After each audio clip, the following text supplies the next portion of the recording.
Assalamualaikum warahmatullahi wabarakatuh. Perkenalkan, nama saya Sabrina Ainun Nadifa, biasa dipanggil Sabrina. Saya dari kelas 12-nya 1, nomor absen 31.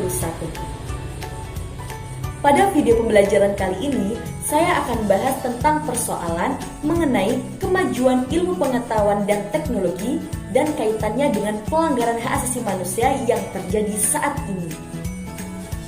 Namun, sebelum kita membahas tentang persoalan tersebut, kiranya kita perlu mengetahui apa sih itu hak asasi manusia? Mari kita bahas.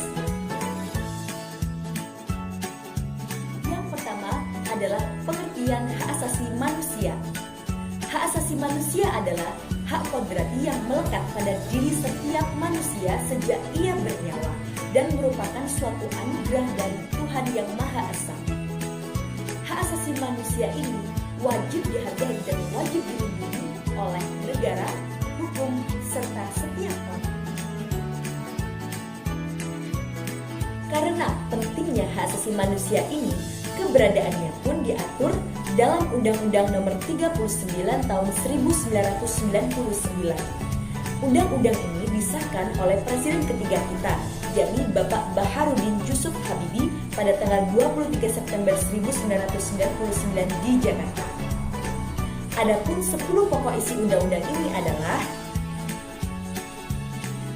yang pertama, hak untuk hidup; yang kedua, hak berkeluarga dan melanjutkan keturunan; yang ketiga, hak mengembangkan diri; yang keempat, hak memperoleh keadilan; yang kelima, hak atas kebebasan pribadi; yang keenam, hak atas rasa aman; yang ketujuh, hak atas kesejahteraan; yang kedelapan, hak turut serta dalam pemerintahan; yang kesembilan, hak wanita; serta yang kesepuluh, hak anak.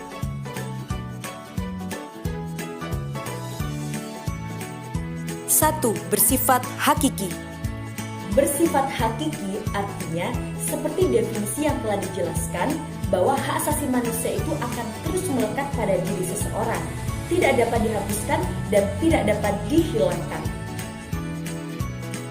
2. Bersifat universal.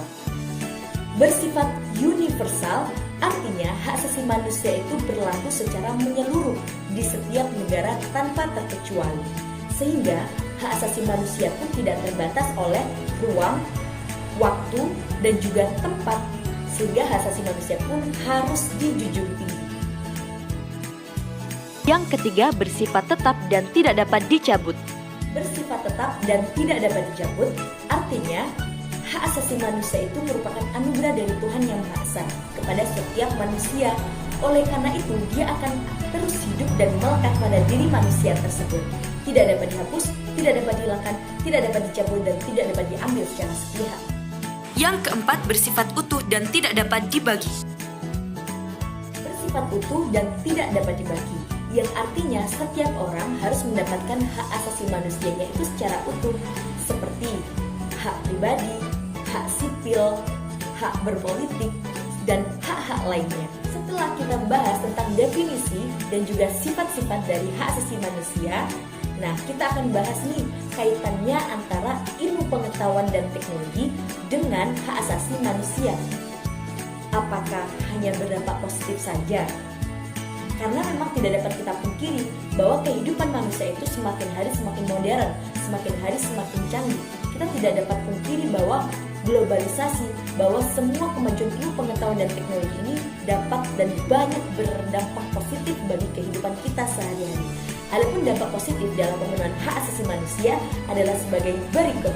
Dalam bidang pendidikan dapat ditunjukkan dengan semakin mudahnya kita mengakses berbagai ilmu pengetahuan yang kita butuhkan.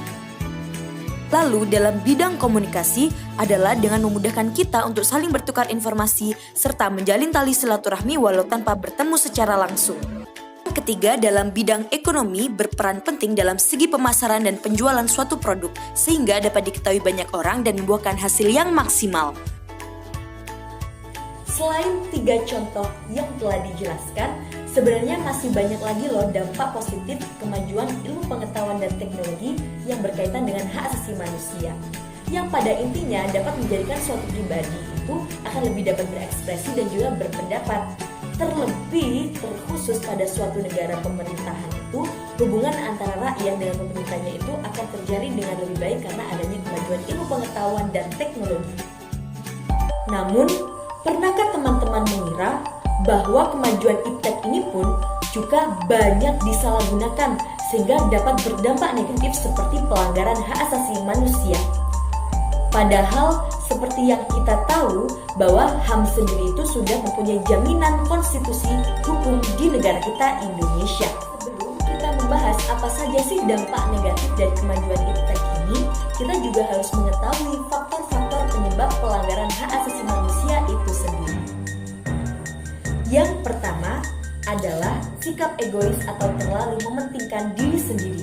Yang kedua, rendahnya kesadaran berbangsa dan bernegara. Yang ketiga, sikap tidak toleran. Yang keempat, penyalahgunaan kekuasaan. Yang kelima, ketidaktegasan aparat penegak hukum. Dan yang keenam adalah penyalahgunaan teknologi. Setelah mengetahui faktor-faktor apa saja yang mendorong pelanggaran hak asasi manusia, nah, mari kita bahas beberapa contoh pelanggaran hak asasi manusia yang memanfaatkan kemajuan ilmu pengetahuan dan teknologi. Yang pertama yakni pembulian melalui sosial media.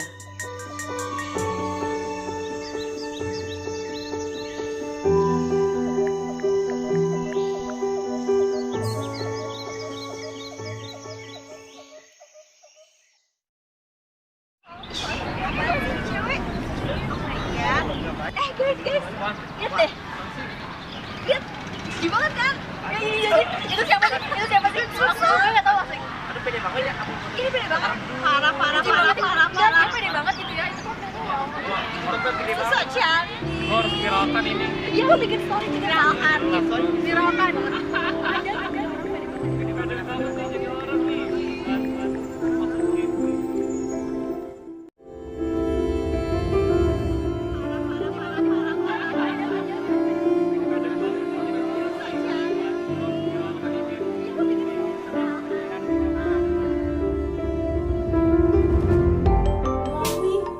Tersebut kita dapat mengetahui begitu kejamnya orang-orang di dunia maya. Bahkan mereka pun juga tidak menyadari bahwa HAM miliknya itu dibatasi oleh HAM milik orang lain. Kasus pembulian seperti ini tidak boleh dianggap remeh karena bisa membuat seseorang yang dibully tersebut merasa depresi hingga ingin bunuh diri. Yang kedua yakni penipuan online.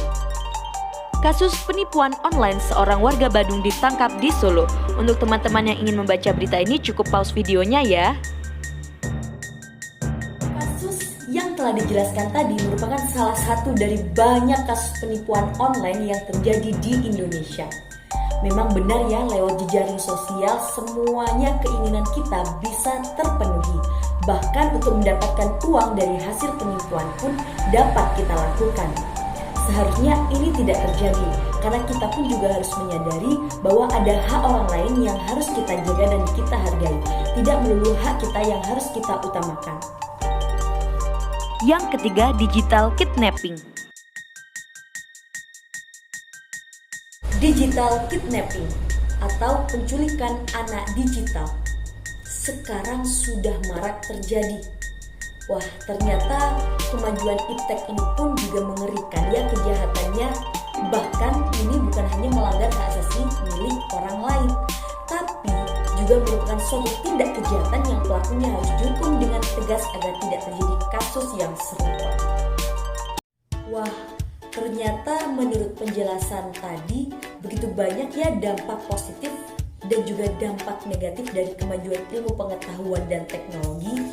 Sehingga dalam menggunakan teknologi saat ini kita harus berhati-hati agar tidak terjebak oleh pihak-pihak yang tidak bertanggung jawab. Dan juga jangan menyebar berita hoax kalau tidak tahu sumbernya ya. Perihal hak asasi manusia, mari kita bantu mencegah pelanggarannya dengan melakukan hal-hal seperti berikut ini.